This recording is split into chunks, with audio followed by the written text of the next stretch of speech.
In today's video, guys, we are going to look at some of the smartphone filmmaking accessories that you can get for the iPhone 14 Pro. Specifically, we're going to look at some of my favorite ones that I like to use that really helps me create better videos. Now, one of the biggest questions I get asked most is, do you need additional gear in order to get started making quality videos with your smartphone? And the answer is no. You don't necessarily need additional gear, especially when you're starting out. If you have the right know-how and techniques, you can do a lot by just using your smartphone. However, smartphone gear is here to help you enhance your video and make them look professional. Otherwise, they wouldn't exist in the market, right? So that's why it's a good idea, whether you're a beginner or intermediate or even professional, to watch this video and inform yourself about what type of accessories are out there that could help you create the videos you want to create. Now, another reason why you should consider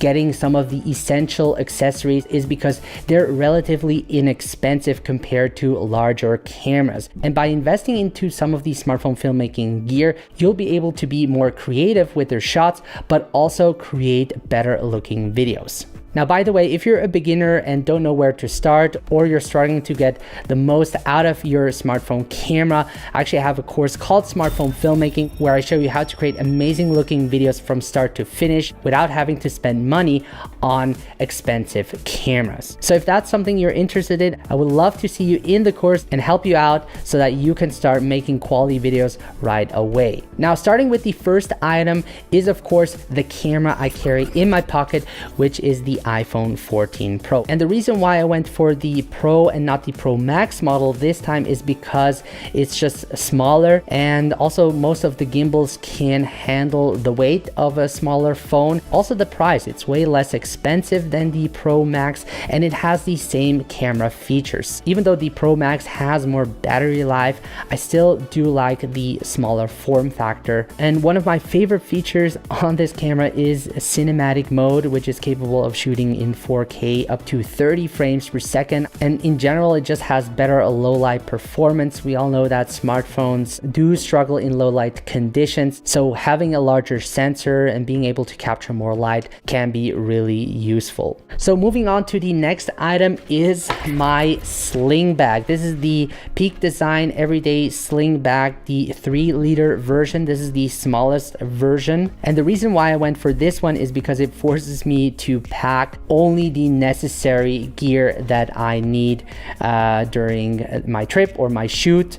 And it looks really nice. It's well designed. What's also great, which I will get into later, is that you have these straps here at the bottom, which allows you to bring a tripod with you. So I'm going to put this bag here to the side, and we're going to start with our next item, which is a gimbal. And I specifically use the DJI Osmo Mobile 6, which is really great, especially when you're traveling around, as it's really compact and allows for a quick setup time using the magnetic clamp, and also has a built-in extension pole, which gives you a lot of possibilities to be creative with your shots. And I especially like to use it to create low angle shots, or maybe I need to get up high. And if you're someone who's vlogging, you can use the extension pole to film yourself. And a additional item that I purchased is the DJI OM fill light, which is super bright when you turn it on. You can change it between tungsten and daylight color, and this can come in handy, especially if you're filming in low light conditions where you need to film yourself. Unfortunately, you can't turn the light to use it with the rear camera, but what you can do is actually use it as a maybe fill light. Maybe you're filming something and you can use your other hand to just fill in the light. Now, unfortunately, this doesn't come with the DJI Osmo Mobile 6. It is an accessory that you have to purchase additionally. So the next thing I want to show you is the lenses that I'm using. We're going to start with the telephoto lens. This is such a great lens by Sandmark. Sometimes I need to film a subject that might be too far away, where I can't physically get closer. So this allows me to attach it on my telephoto lens and allows me to get around, I think, 4.5 times zoom. And also when filming in low light situations, we all know that the standard wide angle lens is the best lens amongst all three. And if you want your videos to be high quality, you can attach the telephoto lens onto the main lens to still have that quality preserved. And also when using a telephoto lens, you get that nice separation between the subject and the background, so that can be also quite useful. Now the next lens I like to bring with me is the anamorphic lens. If you want to create cinematic looking videos, the anamorphic lens can really help you stand out from the others, as you get these organic black bars, and also creates those lens flares in your video like you see in Hollywood movies. Now anamorphic lenses used on cinema cameras are very expensive, and it's great to see that you can have a similar look with your smartphone by getting one of these anamorphic lens. This is the one by Sandmark, and if you're someone who likes to create short films and likes to experiment with different looks, then I highly recommend you check out the anamorphic lens. And keep in mind that you will need a third-party app like Filmic Pro or Beastcam or Pro Camera app by Moment in order to de-squeeze the footage. Now in order to attach these lenses on to your phone, I use a case which is also from Sandmark, but what's great is that these lenses also come with clips, so you could also use it with any kind of smartphone. So the next item I carry around with me is the DJI mic. This is such a great accessory to have and definitely worth the money. I've been using it for most of my projects, and it truly added a lot of production value to my videos. And what's cool is that it comes with this charging case, and you get 2 transmitters and 1 receiver. And the cool part is that you can use it with your smartphone. It comes with these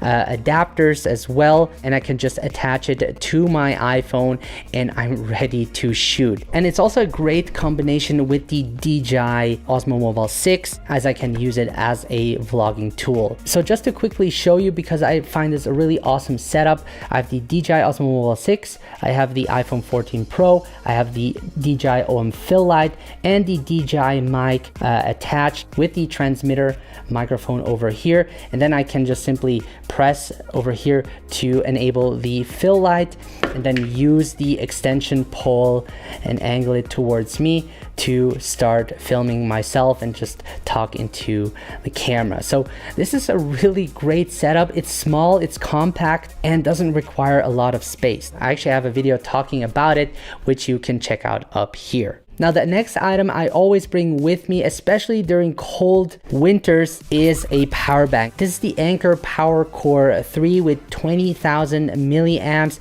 This allows me to charge my iPhone, I think around 5 times. I used to use the DJI OM4 that allowed me to charge my phone, but the problem with that is it doesn't charge as efficient as when using a power bank like this one. Also, shooting videos on your iPhone drains the battery so quickly, especially during the winters now, that it's necessary to have a power bank with me. Now the next thing I bring with me is a tripod. This is the one from Sandmark. This is the Pro Edition. The reason why I like this tripod is because it can be folded into a compact size and allows me to attach it to my sling bag.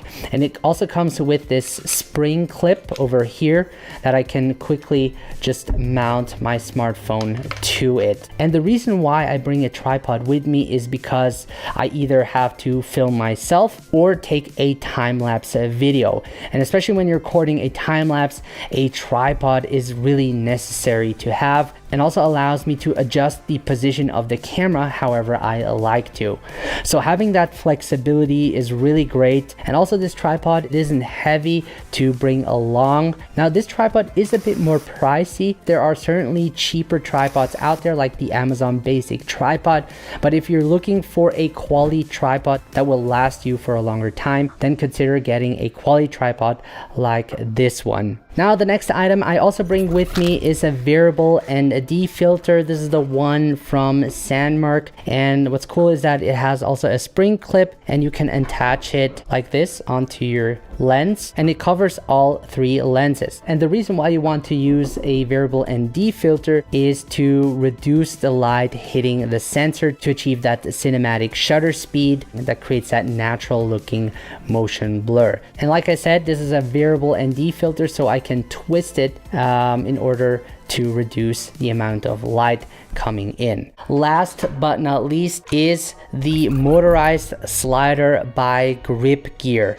Now, I don't always bring a slider with me, but I think for some of you that do a lot of product shoots or a lot of time-lapse videos, this is a really inexpensive motorized slider. You can actually also use it with smaller DSLR cameras. And this is actually also modular. You can take this apart and put it in your bag, and it's really easy to use as well. And there are multiple functions to it. You can not only use it as a slider, but also as a 360 system.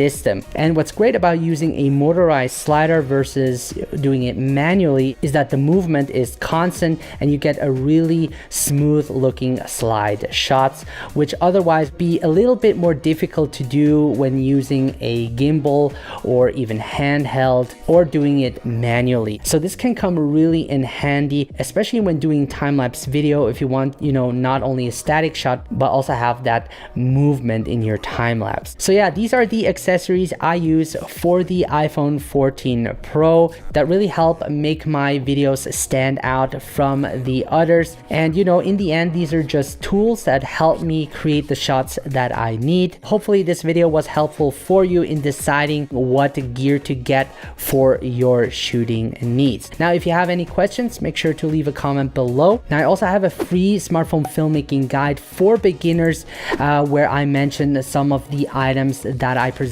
today, where I show you some of the must-have items when you're starting out, as well as other gear that can be helpful for your mobile filmmaking process. So make sure to check it out. The link is in the video description below. And like I mentioned, if you need more help, make sure to check out smartphonefilmmaking.com, the ultimate online course where I teach people all around the world how to produce quality videos on their smartphone. Thank you so much for watching. I appreciate you taking the time to watch this video. I hope you find value in this. Take care, and I will see you in the next video.